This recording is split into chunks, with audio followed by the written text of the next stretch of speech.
লা রুহবানিয়াতা ফিল ইসলাম, ইসলামে বৈরাগ্যবাদের স্থান নেই।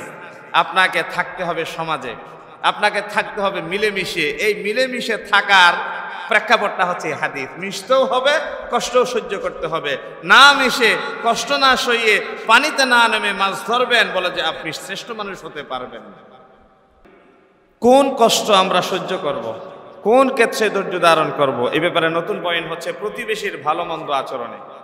যার সাথে আপনি ঘর করেছেন, যার সাথে আপনি ফ্ল্যাট করেছেন, যার সাথে আপনি বহুতল ভবন নির্মাণ করেছেন, যার সাথে চাকরি করেন, যার সাথে ভ্রমণ করেন, ট্রাভেলিংয়ে থাকেন, এটা স্বল্প সময়ের জন্য ভ্রমণ হোক, দীর্ঘ সময়ের জন্য প্রতিবেশী হোক, কোরআনুল কারীম আল্লাহ রাব্বুল আলামিন চমৎকার করে বললেন, ওয়া'বুদুল্লাহা ওয়া লা তুশরিকু বিহি শাইআ وبالوالدين إحسانا وبذي القربى واليتامى والمساكين والجار ذي القربى والجار الجنب والصاحب بالجنب وابن السبيل وما ملكت أيمانكم।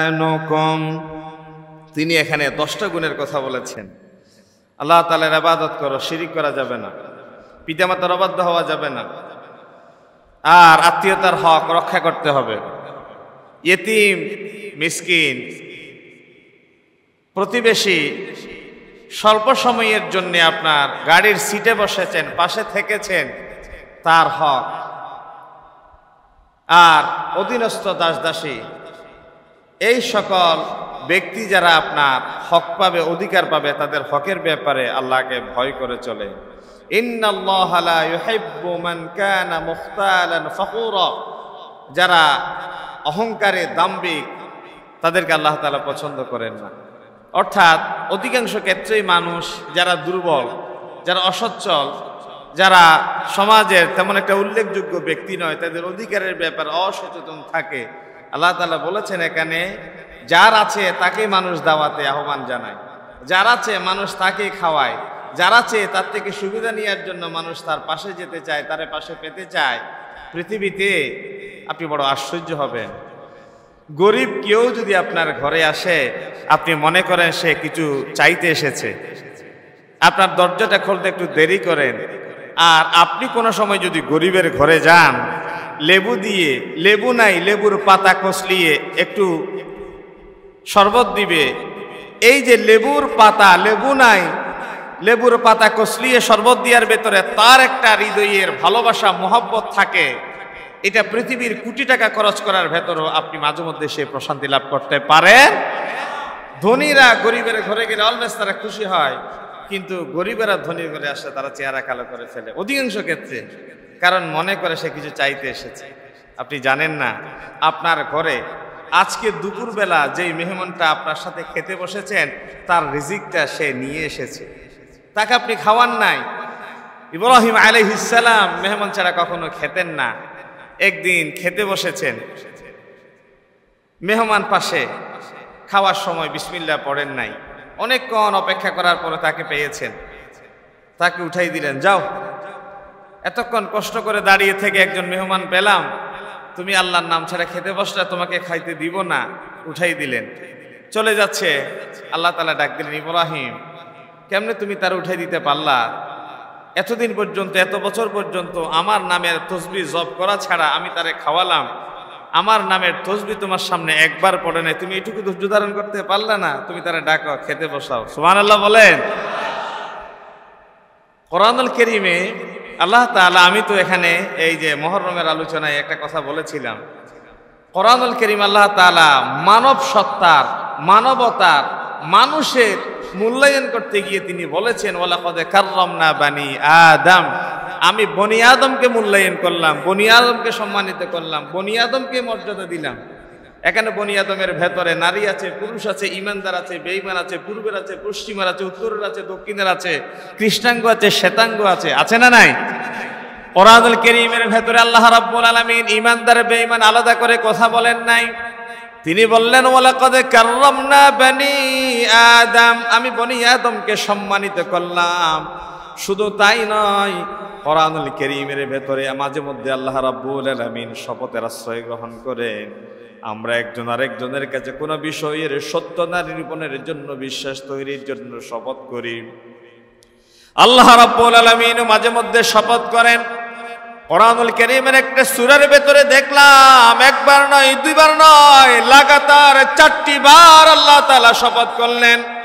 মুফাসসিরিনে কেরামরা কলম ধরলেন, ও রব, মানুষ তো মানুষের কাছে বিশ্বাস তৈরির জন্য শপথ করে, আপনি তো মহান রব, কাদের মুতলক, সর্বময় ক্ষমতার মালিক, আপনি কেন শপথ করলেন? আল্লাহ রাব্বুল আলামিন বলেন, শুনো শুনো এরপরের বিষয়টা, ওয়াত্তিনি ওয়াজ্জাইতুনি ওয়া তুরি সিনিনা ওয়া হাযাল বালাদিল আমিন।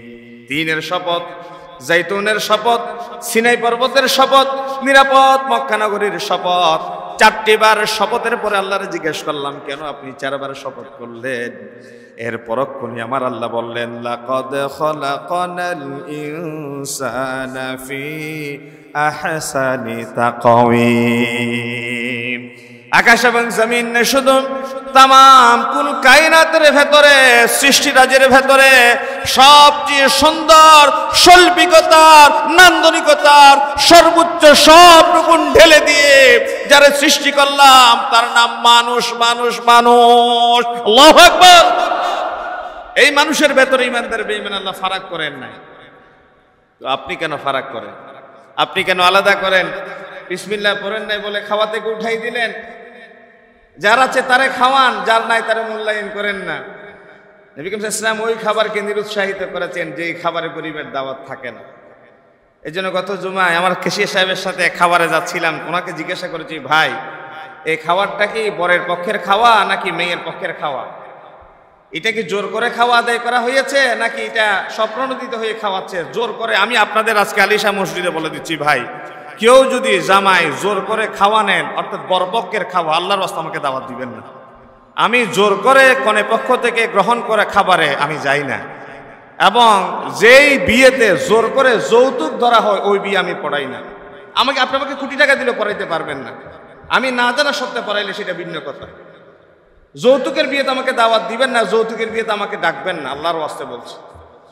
কারণ যৌতুক সমাজের জন্য অভিশাপ। আর বরপক্ষ থেকে ওয়ালিমার যেটা আয়োজন করা হয় সেটা নারীর সম্মান।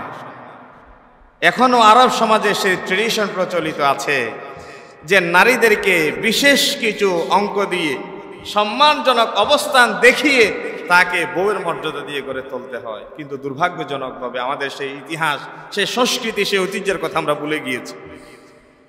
এই জন্যেই আমাদের ঘরে কনে সন্তান ভূমিষ্ঠ হলে পরে চেহারা কালো হয়ে যায়। কি সন্তান? কন্যা সন্তান।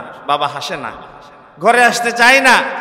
কোরআনুল কারীমের সেই আয়াতের কথা মনে পড়ে যায়, ওয়াইযাল মাউউদাতু সুইলাত বিআইয়ি যামবিন কুতিলাত। কিয়ামতের ময়দানে এই যে কন্যা সন্তান যাদেরকে হত্যা করেছেন তাদেরকে জিজ্ঞাসা করা হবে, তুমি আজকে তোমার বাবার বিরুদ্ধে মামলা দায়ের করো, কি অপরাধ করেছিলা?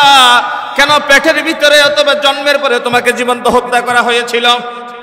এখনো পর্যন্ত সৌদি আরবে গেলে দেখবেন জীবন্ত কবরস্থ করা কন্যা সন্তানদের সেই কবরস্থান ঘিরে রেখেছে সৌদি গভর্নমেন্ট। তাদেরকে জিজ্ঞাসা করা হবে, বাবার বিরুদ্ধে মামলা দায়ের করো, মায়ের বিরুদ্ধে মামলা দায়ের করো, কেন তোমাকে অযাচিত অন্যায়ভাবে হত্যা করা হয়েছিল? কোরআনুল কারীমের সূরা নাহলের ভেতরে আল্লাহ রাব্বুল আলামিন বলেন, ওয়া ইযা বুশশিরা আহাদুহুম বিল উনসা যাল্লা ওয়াজহুহু মুসওয়াদ্দান ওয়া হুয়া কাযীম।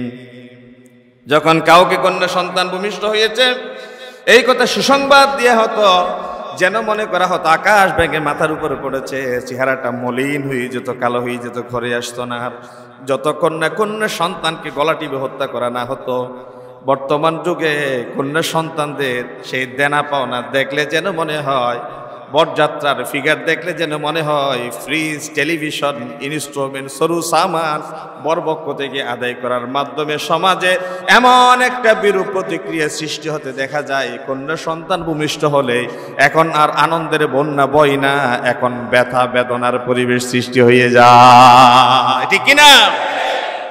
এই পরিবেশ থেকে বের করে আনার জন্য আপনারা কেউ যাবেন না বরযাত্রার খাবারে যেখানে জোর করে আদায় করা হয়। তবে হ্যাঁ, এই কথাও বলে রাখি, আমার একটা কন্যা সন্তান আছে। বরের জন্য যেমন আজকের দিনটা আনন্দের, তাদের ঘরে এক বৌমা নিয়ে আসবে। আমার মেয়ের চিরদিনের জন্য আমার ঘর থেকে বিদায় দিচ্ছি। আমার ছেলেরা আমার অর্জিত সমস্ত সম্পদ আজীবন ভোগ করবে। আমার মেয়ের এত চমকপ্রদ তার রুমে সুসজ্জিত এসি, তার রুমের জন্য সুন্দর এই খাট, তার রুমের জন্য তার পছন্দ মতো লাগানো এই টাইলস, তার রুমের সেই আকর্ষণীয় বাথরুমের ফিটিংস বিদেশ থেকে আমদানি করে আমি আমার মেয়ের জন্য তৈরি করেছি। এই সব কিছু তো আমার আরেক ছেলে ভোগ করবে। এই জন্য আমারও কি একটু মন চায় না যে আমার মেয়েটা বিদায় দিচ্ছি, ছোট্ট কিছু হলো আয়োজন করি? যার যার লেভেল অনুসারে সেটা ছোট হইতে পারে, বড় হইতে পারে। যদি জোরপূর্বক আদায় করা না হয়, জোরপূর্বক প্রেশারাইজ করা না হয়, শতভাগ নয় কোটি ভাগ সেটা জায়েজ এবং বৈধ। সেটা বৈধ, সেটা তো অবশ্যই যাব। তবে এই কথাও যেন সাথে সাথে মনে রাখা হয়, মেয়েদের এই আয়োজনের পাশাপাশি ছেলে যেন ওলিমা করতে ভুলে না যায়। কারণ ফিকহের মাসালায় আছে, আপনি রোজা রেখেছেন, ওলিমার দাওয়াত পেয়েছেন, খেতে পারবেন না, অ্যাটলিস্ট ঘুরে হলেও আসেন যে ওলিমাকে সাপোর্ট সমর্থন করার জন্য। ওলিমার বিয়েতে ঘুরে হলেও আসেন। আর বরযাত্রার বিয়ে যেখানে জোর করে আদায় করা হয় সেটা বেদী সমাজের জন্য কুসংস্কার, মেয়ে পক্ষকে জবে করার শামিল। এটা পারতপক্ষে না যাওয়াই ভালো। তাহলে যে কথা বলেছিলাম, প্রতিবেশী ফুকাহায়ে কেরামরা বলেছেন ডানে বাঁয়ে সামনে পেছনে 10 10 10 10 40 ঘর। 40 ঘর আপনার প্রতিবেশী, যার ঘরে মাছ মাংস রান্না করা হয়েছে। নবী করিম সাল্লাল্লাহু আলাইহি ওয়াসাল্লামকে থেকে জিজ্ঞাসা করা হয়েছে, ইয়া রাসূলুল্লাহ, আমার ঘরে আমার পরিবারের তুলনায়, সদস্যদের তুলনায় রান্নার ইনস্ট্রুমেন্ট কম, তরি তরকারি কম, আমি আমার প্রতিবেশীর হক কেমনে আদায় করব? নবী করিম সাল্লাল্লাহু আলাইহি ওয়াসাল্লাম বলেছেন, তুমি একটু ঝোল হলেও বাড়িয়ে দাও, যেন করে তোমার মাংস মাছ রান্না করার ঘ্রাণ প্রতিবেশীর ঘরের ছেলে মেয়েদের নাকে যদি যায়, তাদের ঘরে যদি সেই মাছ মাংস না থাকে, তারা মন খারাপ করতে পারে। অ্যাটলিস্ট তারা জল যেন পায়, এই জন্য তুমি একটু পানি বাড়িয়ে দিয়ে জল তাদের ঘরে পৌঁছিয়ে দাও। সুবহানাল্লাহ বলে। প্রতিবেশীর হকের ব্যাপারে ইসলাম কতটা সজাগ। এখানে বলা হচ্ছে আল মুসলিম আল্লাযী ইউখালিতুন নাস, একজন মুসলমান যিনি মানুষের সাথে মিশে চলেন, ওয়াসবিরু আলা আযাহুম, এবং তাদের কষ্টের ব্যাপারে ধৈর্য ধারণ করেন। একজন মুসলমান যিনি প্রতিবেশীর কষ্ট লাঘব করেন, প্রতিবেশীর কষ্ট ধৈর্য ধরেন, প্রতিবেশীর সাথে মিলে মিশে চলেন, আফদল, ওই মানুষটা বড় দামি মানুষ, ওই মানুষটা বড় মূল্যবান মানুষ, মিনাল্লাযীনা ইউখালিতুহুম ওয়া লা ইয়াসবিরু আলা আযাহুম, যেই মুমিন মানুষের সাথে মিশে চলে না, যেই মুমিন প্রতিবেশীর কষ্ট সহ্য করে না, ওই মুমিনের চেয়ে যেই মুমিন প্রতিবেশীর সাথে মিশে চলে, প্রতিবেশীর কষ্ট ধৈর্য ধারণ করে, আল্লাহ রাব্বুল আলামিন ওই প্রতিবেশীর মর্যাদা বাড়িয়ে দিয়েছে। তার মানে লা রুহবানিয়াতা ফিল ইসলাম, ইসলামে বৈরাগ্যবাদের স্থান নেই। আপনাকে থাকতে হবে সমাজে, আপনাকে থাকতে হবে মিলেমিশে। এই মিলেমিশে থাকার প্রেক্ষাপটটা হচ্ছে হাদিস। মিশতেও হবে, কষ্টও সহ্য করতে হবে। না মিশে, কষ্ট না সইয়ে, পানিতে না নেমে মাছ ধরবেন, বলে যে আপনি শ্রেষ্ঠ মানুষ হতে পারবেন না। তারপরে আল্লাহর আদেশ নিষেধ পালন করার ক্ষেত্রে ধৈর্য ধারণ করা, আল্লাহর আদেশ পালন করা, নিষিদ্ধ বিষয় বর্জন করা, এটা মোমেনদের তাকওয়ার তো বড় বৈশিষ্ট্য। তাকওয়া কাকে বলে এই সংজ্ঞা যদি দিতে যান, তাহলে একটা সংজ্ঞা এটা পাবেন, ইমতিসালুল আওয়ামির ওয়া ইজতিনাবুন নাওয়াহি, অর্থাৎ আদিষ্ট বিষয় মেনে নেওয়া, নিষিদ্ধ বিষয় বর্জন করা। আর একজন মুমিনের জীবনের আকাঙ্ক্ষিত পরম বিষয় হচ্ছে এই জিনিসটা, যে আল্লাহ যা বলেছেন তা করব, যা নিষেধ করেছেন তার থেকে বিরত থাকব। এটাই হওয়া চাই, ঠিক কিনা? এটাই হওয়া চাই মোমেনদের জীবন চলার ব্রত।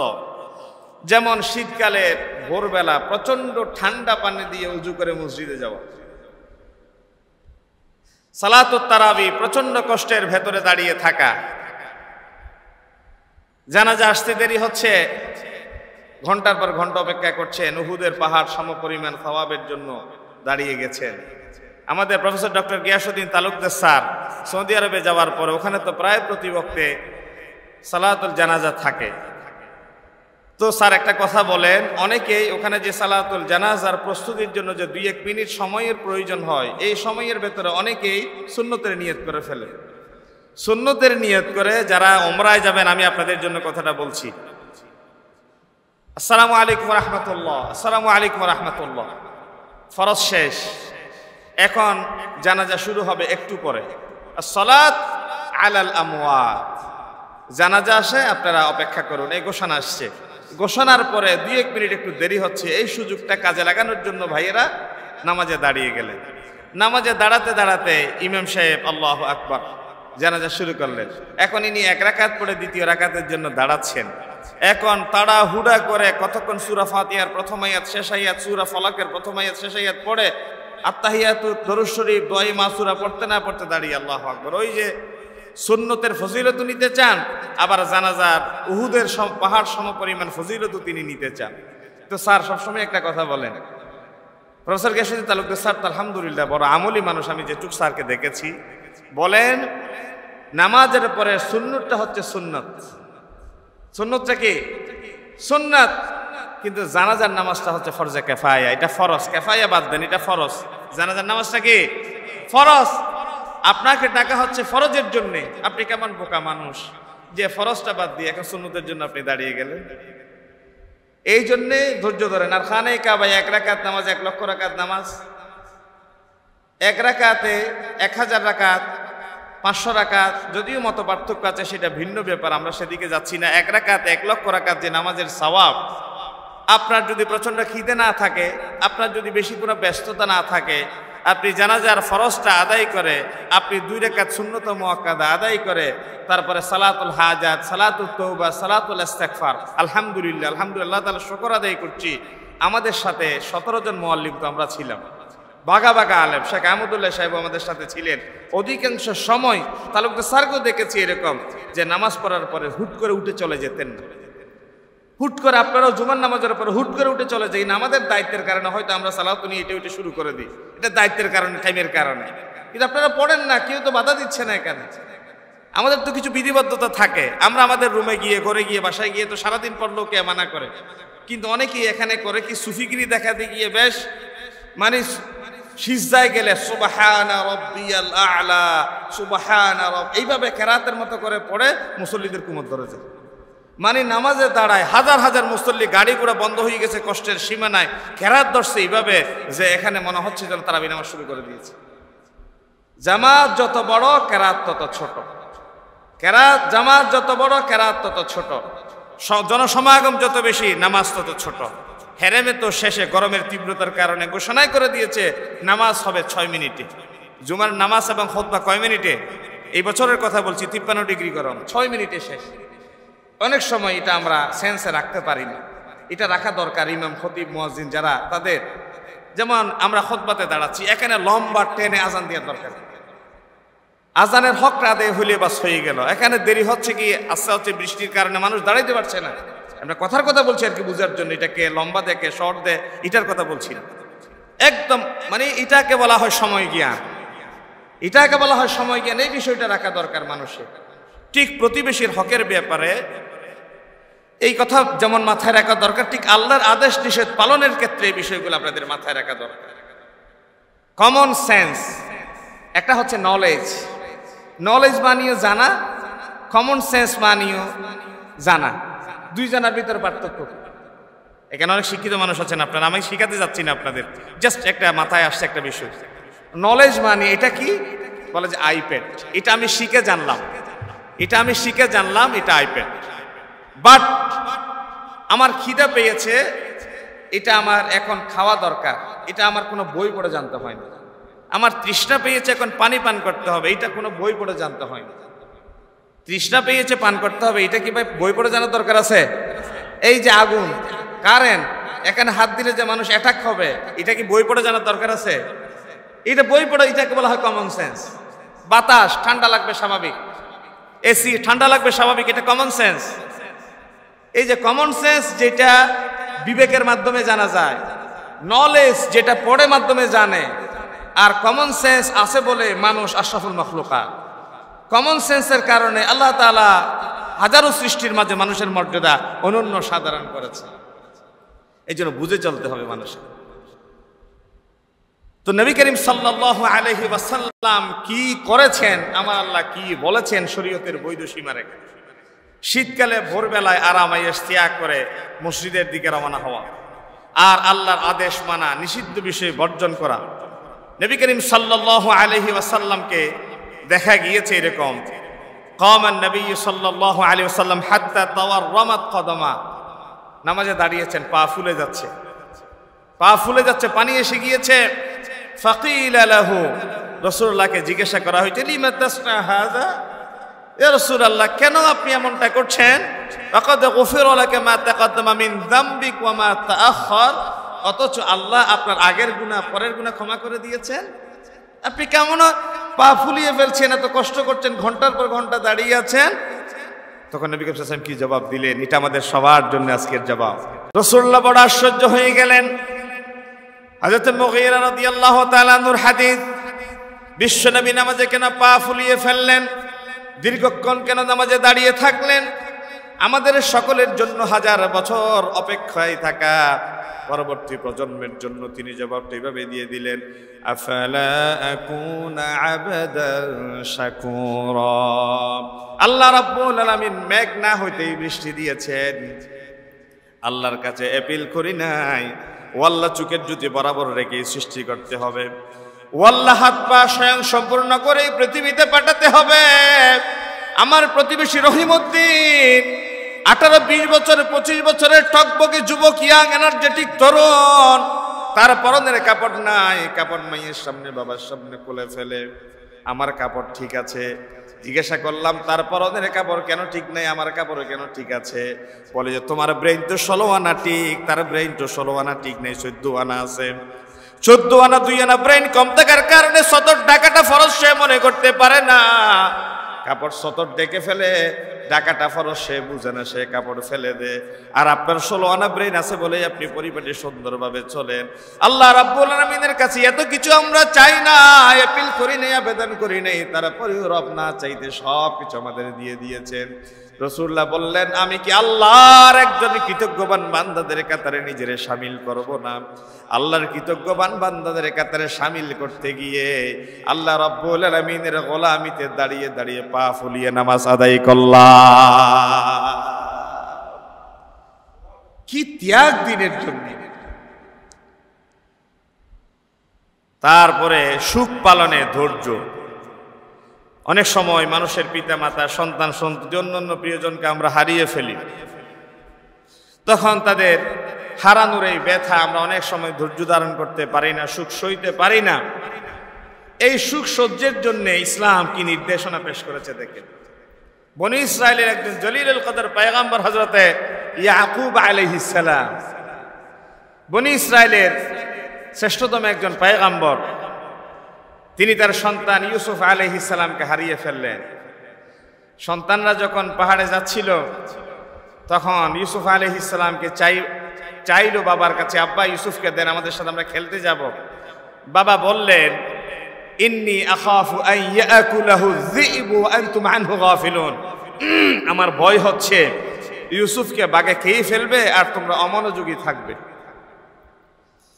তারা বাবাকে অভয় বানিয়ে দিল, বাবা না, আমরা তার ব্যাপারে সজাগ থাকব।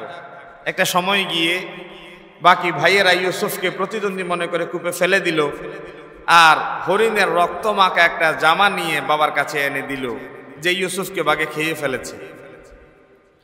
কোরআনুল কারীম আল্লাহ রাব্বুল আলামিন সেই কথা ধৈর্যের ব্যাপারে চমৎকার ভাবে বর্ণনা করলেন। ওয়াজাউ আলা কমিসিহি বিদামিন কাযিব قال بل سولت لكم أنفسكم أمرا فصبر جميل والله المستعان على ما تصفون।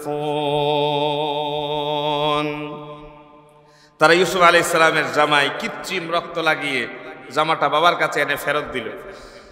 ইউসুফ আলাইহিস সালামের পিতা হযরত ইয়াকুব আলাইহিস সালাম বললেন, এটা কখনোই হতে পারে না, বরং তোমাদের অন্তর তোমাদেরকে এই কথাটা শিখিয়ে দিয়েছে যে হরিণ মেরে রক্তমাখ একটা জামা বাবার কাছে নিয়ে যাও। ফাসবারুন জামিল, এটাই আমাদের শিক্ষণীয় বিষয়। তোমরা যত চক্রান্ত করো, যত ষড়যন্ত্র করো, এই মুহূর্তে আমার জন্য নবী হিসেবে করণীয় বিষয় হচ্ছে ধৈর্য ধারণ করা। সুবহানাল্লাহ বলেন। সবরে হচ্ছে আমার জন্য শ্রেয়। আল্লাহুল মুস্তাআনু আলা মা তাসিফুন, তোমরা যা বর্ণনা করছো সে বিষয়ে আল্লাহ আমার জন্য আশ্রয়স্থ। পৃথিবীর মানুষ অন্যের ক্ষতি করুক, অন্যের ব্যাপারে চক্রান্ত করুক, ষড়যন্ত্র করুক, সত্যিকার অর্থে আল্লাহর প্রতি যার আস্থা এবং বিশ্বাস ভালোভাবেই শক্ত আছে, আল্লাহ তাআলা তার জন্য যথেষ্ট, ঠিক কিনা? ওয়ামাকারু ওয়ামাকারাল্লাহ, তারা চক্রান্ত করে, তারা ষড়যন্ত্র করে। আল্লাহু খায়রুল মাকিরিন, পৃথিবীর সমস্ত চক্রান্ত ষড়যন্ত্রের জাল ছিন্ন করে আল্লাহ রাব্বুল আলামিনের কৌশলে শেষ পর্যন্ত বিজয়ী হয়। কথা কার? আল্লাহ বলেছেন। এই যে ইয়াকুব আলাইহিস সালাম ধৈর্য ধারণ করেছেন এবং বলেছেন, তোমাদের অন্তর তোমাদেরকে শিখিয়ে দিয়েছে এই ধরনের চাল, এই ধরনের বাজে কাজ করতে, ঠিক আছে করো। ফাসবারুন জামিল, আমি ধৈর্য ধারণ করলাম। আল্লাহুল মুস্তাআনু আলা মা তাসিফুন, তবে তোমাদের এই ঘৃণ্য চক্রান্তের ব্যাপারে আমার আল্লাহ আমার জন্য যথেষ্ট, শেষ পর্যন্ত আমার আল্লাহর কৌশলে বিজয়ী হবে, ঠিক কিনা বলেন? এটাই চিরায়িত সত্য। আমার নবীকে কিভাবে তারা কষ্ট দিয়েছিল 11টা পয়েন্ট আজকে লিখে নিয়ে এসেছিলাম। সময় আমাকে সাপোর্ট দিল না, এই জন্য বলতে পারলাম না। ধারাবাহিকভাবে ইনশাআল্লাহ চলবে। এই আলোচনাগুলো যখন রেডি করছিলাম, বিশ্বাস করেন ধরে রাখা যায় না নিজের। রাসূলুল্লাহকে কিভাবে কষ্ট দিয়েছিল মক্কার জমিনে, সবর কিভাবে করতে হয়, সবর কাকে বলে, রাসূলুল্লাহর জীবন থেকে শিখলে পৃথিবীর অন্য কোনো মানুষের দিকে দৃষ্টি দেওয়ার সময় পাওয়া যাবে না। এতটা শিক্ষা আমার নবীর জীবনে আল্লাহ তাআলা ঢেলে দিয়েছে। সর্বশেষ একটা হাদিস বলে আজকের আলোচনা শেষ করব। সাইয়্যিদুনা আবু হুরায়রা রাদিয়াল্লাহু তাআলা বর্ণিত হাদিস, এটা হাদিসে কুদসি। ইয়াকুলুল্লাহ, আল্লাহ তাআলা বলেছেন, মা লিআবদিল মুমিনি ইনদি জাযাউন ইযা কবাদতু সাফিয়াহু মিন আহলি দুনিয়া সুম্মা ইহতাসাবাহু ইল্লাল জান্নাহ। বুখারী শরীফের হাদিস, হাদিসে কুদসি, অর্থাৎ যে হাদিসের শুরুতে আল্লাহ বলেছেন কথাটা থাকে, কি থাকে? যেই কথাটা ভাষাটা রসুলের, কথাটা আল্লাহ, অর্থাৎ যে হাদিসের শুরুতে আল্লাহ বলেছেন এই কথাটা থাকবে বাংলায়, আর আরবিতে কল আল্লাহ থাকবে, ধরে নিবেন এই কথাটা ভাষাটা রসুলের, কথাটা আল্লাহর। এটাকে বলা হয় হাদিসে কুদসি। কি বলা হয় একটু বলেন না বাবা? হাদিসে, মুসলমান হিসেবে এগুলো জানা দরকার, এই জন্য বলাচ্ছি, এই জন্য একটু কষ্ট দিচ্ছি। আমি যখন আমার কোনো বান্দার প্রিয়জনকে উঠিয়ে নিই, আমি যখন আমার কোনো বান্দার প্রিয় পাত্রকে আমার কাছে নিয়ে নিই, আর এতে সে সওয়াবের আশায় ধৈর্য ধারণ করে, নবী করিম সাল্লাল্লাহু আলাইহি সাল্লামের ভাষায় আল্লাহর কথা হচ্ছে ইল্লাল জান্নাহ, আমার ওই বান্দা প্রিয় হারাবার শোক সয়ে সওয়াবের আশায় আমি আল্লাহর দিকে সবকিছু ন্যস্ত করলাম, দুনিয়ায় তারে সবর দিলাম, বিনিময়ে পরকালে জান্নাত অবধারিত করে দিলাম। সুবহানাল্লাহ বলেন। এর চেয়ে বড় পুরস্কার আর কি হতে পারে? এর চেয়ে বড় নিয়ামত আর কি হতে পারে? দুনিয়ার ক্ষণস্থায়ী জীবন, এই যে চোখের পলক ফেলা, এই সময়ে কিয়ামতের ময়দানে দেখা যাবে দুনিয়ার একদিন পরকালে 1000 বছরের সমান, 500 বছরের সমান। এই একটা দিন দুনিয়ার, আখিরাতের দুনিয়ার 500 বছরের, 1000 বছরের সমান। একটা চোখের পলক ফেলতে যতক্ষণ সময়, ততক্ষণ দুনিয়ার পুরো হায়াতের সমান মনে হবে। তো এই সামান্য ক্ষণিক সময়ের জন্যে অতলান্ত আখিরাতকে নষ্ট করে দিয়ে কোনো মুমিনের বৈশিষ্ট্য হতে পারে? এই জন্য আমরা আখিরাতকে আমাদের জন্য রিজার্ভ করে রাখতে চাই দুনিয়ার বিনিময়ে। মান কানা ইউরিদু হারসাল আখিরাহ নাজিদ লাহু ফি হারসিহি ওয়া মান কানা ইউরিদু হারসাদ দুনিয়া নুতিহি মিনহা ওয়া মা লাহু ফিল আখিরাতি মিন নাসিব। যে আখিরাতকে চাষ করতে চায়, আখিরাতকে পেতে চায়, আখিরাতের সামান আমি তার জন্য বাড়িয়ে দিই। ওমান কানা ইউরিদু হারসাদ দুনিয়া, যে ব্যক্তি দুনিয়া পেতে চায়, ওমা লাহু ফিল আখিরাতি মিন নসিব, তার জন্য দুনিয়ায় সুশোভিত করে দিই, আখিরাত বলতে তার জন্য আর কিছু অবশিষ্ট থাকে। আল্লাহ তাআলার কাছে সাহায্য চাই। রব্বে কারীম ধৈর্যের চরম পরাকাষ্ঠা প্রদর্শনের মাধ্যমে রবের সন্তুষ্টি, পরকালীন নাজাতের রাস্তাটা আমাদের জন্য সুগম এবং প্রশস্ত করে দিক। সকলে বলি আমিন। IUB media.